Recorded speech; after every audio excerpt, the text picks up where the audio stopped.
Hey there folks, so welcome to Spectrum Pulse. We talk about music, movies, art, and culture. And today, right behind me, we are still in Nashville. And that big, huge building that kind of with all the modern architecture, warm browns, that's the Country Music Hall of Fame. Yeah, I'm not kidding about that. It's actually pretty impressive from a standpoint. It's much bigger than I was expecting. Although, I gotta be honest, it doesn't feel all that country to me. Actually, you know what? Let me rephrase that a little bit.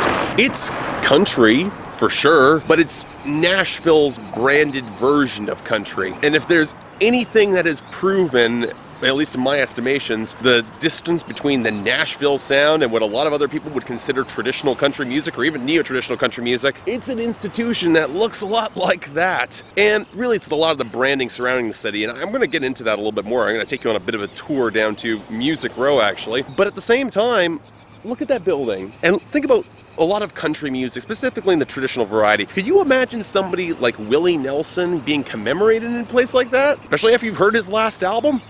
He won't ever be gone. His songs live on. A fugitive and a branded man. Mama tried to understand. Left us a lifetime of song, and he won't ever be gone. I mean, it's very much genuine outlaw country, and I'm a sucker for that sort of thing. I like Willie Nelson's writing. I like his straightforward compositional style. He's got a plain-spoken sense of humor that I really find appealing, and the album is really easy to listen to. I wouldn't say it's among his best. Willie Nelson hasn't really been quite putting out anything beyond solid albums, but it's aight. I didn't mind it. He probably had the best, most heartfelt tribute to Merle Haggard that I was expecting, so I'm thinking a solid 7 out of 10, but at the same time, back to the whole thing here. Could you imagine Willie Nelson being commemorated in that building? I probably can, but do you think he would want that? Seriously? And we're back, and you know what? Just to the right of me, that's Music Row. Seems a little suburban, don't you think? I mean, it's not all that surprising given what Nashville's been churning out the past couple of years, but still, if you go walk down there, and I'm going to do a little bit more vlogging down over there, it's not what you expected. Well, at least not what I was expecting. You'd think that there'd be more live venues. You'd think that there'd be something with a little bit more texture, not a bunch of stale, bland-looking office buildings that seem weirdly deserted even throughout the course of the daytime. But that's when you have to come to the realization that, again, this is a business for this town. As much as they don't want to admit it, as much as I don't want to admit it as a critic and as a fan of country music, it's a business putting it out in terms of marketing, distribution, even making it. And thus, when you see it being presented like a business, a particularly white, a little quiet business at that, it's a weird feeling. Especially when you consider that so much of the sound behind it is really pretty pedestrian, pretty conventional. Yeah, I kind of understand that because look at the environment what's being created in. I mean, besides the giant statue of the Muses behind me, like, this is a pretty normal neighborhood. I mean, the funny thing is I get the feeling Nashville doesn't want us to see this part of Music Row. Oh, they got tours going down to Studio B and Studio A, but at the same time, it's not like I get the impression that people are gonna come here specifically to see it, see where the sausage gets made, for lack of better words. And what gets kind of amazing is that you can take a look at where this whole sanitized images get presented, and then you flash to a band like Parmalee, who dropped their album earlier this year. No 90 proof Kentucky, gonna let 'em get lucky tonight. She's gonna turn 'em all on when she's doing her thing. Yeah, she'll wind 'em all up just to cut them strings. She's a little heartbreaker, but that little heartbreaker's mine, mine, mine, mine, mine. Now, they were a part of the whole bro country scene, but they dropped late in December of 2013. And they kind of got screwed because they were late on board with the bandwagon. When the bottom fell out of the market, they kind of got left twisting in the wind. So you can tell that they tried to do a little bit more innovation with their sound and songwriting. And if anything, they made one legitimately great song, and that's Heartbreaker. Highly recommend you check that out. But the rest of the album is pretty weak, kind of all over the place. Sad fact they took a page from Thomas Rhett and they have some truly egregiously bad songwriting decisions and some increasingly sterile production. There should not be trap percussion in country music. But at the same time, it doesn't surprise me when you have a setup that looks like this and you realize that so much of this was probably recorded in Nashville. It's a business. It's being pitched to all of us. And as much as we don't want to acknowledge that art can be a product, when you see it up close, it can be a little bit disheartening. even if you got the muses behind you. Oh yeah, and the rating for this. It's better in some elements, but a lot worse, but I'm thinking it's a 5 out of 10. If you're curious, but really, they kind of got left twisting in the wind and you don't want to hear more of that. Now you have to wonder when things will snap, when the cognitive dissonance of making country music, while not exactly being a country town, but branding yourself to high heavens as a country town, when things will start to break down emotionally, whether or not you see the cracks and shutters. Funny thing is, I don't think they ever will. And that has to do with the building behind me. Yeah. If you're surprised to see a radio station, or it looks like some sort of radio branding that's right on Music Row, because I can turn the camera just a few blocks, record label, record label, record label. They're all around this area. This is clearly a set of studios where they're doing work, but it's all business executives here. Again, we're in a business town, a suburban, quiet business town at that. The funny thing is that identifying how blatantly the labels will cozy up to the radio and realizing that the radio isn't nearly as relevant as it used to be, that's kind of telling in its own rights. And you have to wonder how long that element of cognitive dissonance in trying to prop up a dying industry will last. Because if I turn the camera a little bit further, look at all those condos going up. But that's the thing. If I were to go walk down Broadway Street right now, it's full. The branding there is incredible. Well, incredible in the fact that you realize that it's putting on what the mainstream public thinks country music is right now. Not exactly what we might want it to be. And the branding does come across a little bit superficial when you realize there aren't a lot of record stores in this town. There's live venues aplenty for aspiring artists to build up, and yeah, that's a really good thing. But at the same time, I don't know what I was expecting, because I'm not surprised, but I am a little disappointed. I can admit that. So how do you change it? How do you break the cycle when it comes to country music? Some people would make the argument that Texas country is the answer, that you might be able to bring back a more of a neo-traditional sound. Like say somebody like Jon Wolfe, who put out his album earlier this year. I just know enough to know you're not coming back, so I'm pouring twice as much in this empty glass. Guess I'll make the best of the cold hard truth, and I'll just drink for two now. He's kind of been a lifer in the industry. He's been bounced around from major labels to indie labels. He kind of had some bad luck across the line there, but he's going strictly indie and trying to capitalize on a very neo-traditional sound and aesthetic. And it's a good fit for him. Riding the whole John Party, William Michael Morgan lane, that could be very profitable right now, even coming from an independent label. There is potential there. The big problem is that beyond the fact that the radio is never going to play that in favor of whatever the hell Sam Hunt is putting out, he doesn't really have the songs either. I mean, he had one legitimately excellent collaboration with Sweeney on the album, but the production's nothing all that spectacular, and I didn't think a lot of the writing was all that interesting. It felt kind of formless and generic to me. It's not a bad sound, sure, but people tend to forget it. For those who lust after the neo-traditional era that came in the 90s, there was a lot of boring crap there too. And ultimately, this isn't crap. I still am a fan of this sound. I'm giving this a light 6 out of 10, but I wouldn't be surprised if you forgot this existed. And as for Nashville, you know what? Credit for what it is. The city has branded themselves Music City. They have thrown a lot of money into the country music basket, and good for them. My comment about Lexington is that it wasn't enough of a tourist trap. But I think it's a little bit disingenuous to market yourself as Music City when the underpinnings of it feel so frail and more primarily focused on the business rather than the art. I'd like to see more of the art fall into central focus, even if the mainstream audience wouldn't otherwise get there. Build a core beyond that, and then you can throw all the glitz and glamour around it. I just wish there was more. That's all. Actually, a halfway decent record store that can find some obscure country albums, so hey, get on that. Whew.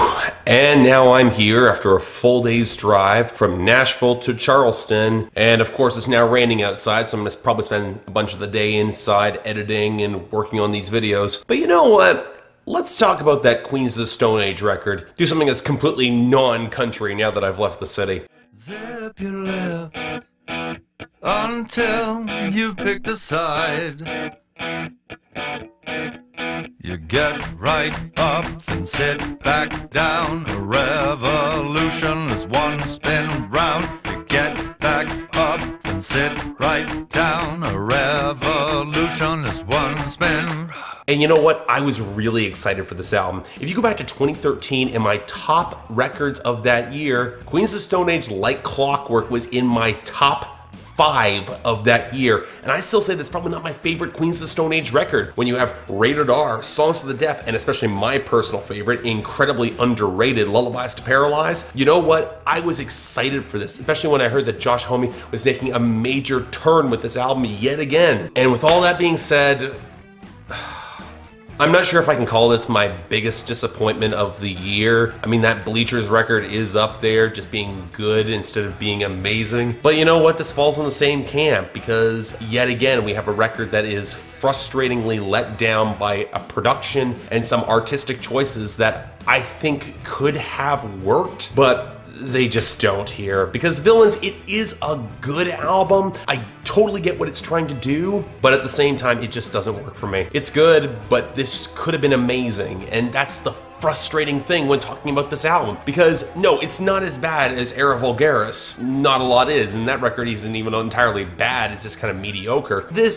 It had the potential to be so much stronger than what it is. You look at the lyrics, you look at the themes, you look at the whole development process of this album. I get what Josh Homme was looking to do, and he just doesn't stick the landing here. And I think a big part of this, yeah, no way around it, the producer, Mark Ronson. Now, you all know Mark Ronson from Uptown Funk, and in a way, I kind of see why he was brought on board to produce this record. They're looking to bring in a sort of a vaudeville-esque theatricality that, if you take a look at what Mark Ronson has done in the past, it kind of makes sense for the direction they're looking to go. The buzzier blocks of guitar, some of the leaner, nastier bass lines, the sharper percussion. You almost get the sense that they were looking to go for more of a glam rock direction. Hell, they reference a lot of that particular proto-glam sound. Hell, they even make a call out to Iggy Pop, and that doesn't surprise me at all. The issue is, Mark Ronson is not a glam rock producer, and